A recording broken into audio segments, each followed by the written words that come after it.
સ્વામિનારાયણ સાધુના બફાટ બાદ મણિધર બાપુ બેઠા ઉપવાસ પર. આ કૃષ્ણ લઈને મને પીડા ઉપડી.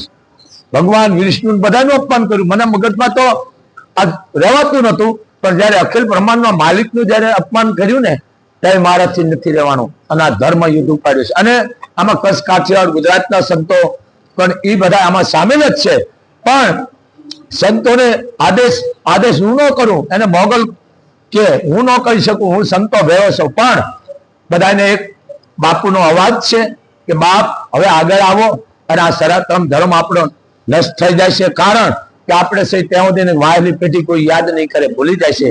એમ અખિલ બ્રહ્માંડનો માલિક ભગવાન કૃષ્ણને એમ કે જ્ઞાન નથી તો પછી આપણા માટે મોટી શરમ જેને ઘટના જ હું અને ઘટના કહું છું, આ ઘટના છે. તો હવે જાગૃત થવું. એમે ખાસ કરીને 18 વરણ છે ભગવાન કૃષ્ણની યાર 18 વરણ છે. પણ આ હીરો રાજપૂત ક્ષત્રિયો, કારણ કે એનો વડવા છે કૃષ્ણ.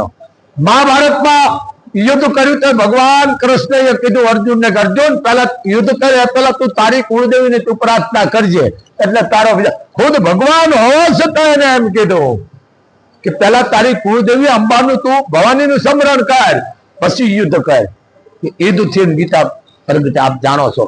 એમ માં પણ એમ કે છે કે પણ તમે મારા હામાં બેસી જાઓ અને જે તમારું ધર્મનું યુદ્ધ છે એ તમે ચાલુ કરો બાપ. એમાં અમે બધા ભેળા જ છે, એમાં સાધુ સંતો પણ બધા જોડાણેલા જ છે અને છે અને રહેવાના છે. પણ મને દુઃખ એટલું થાય, આ અમે બોલી છે, આ સંતો બહાર આવ્યા છે તો ખરેખર ફરક બધાની છે.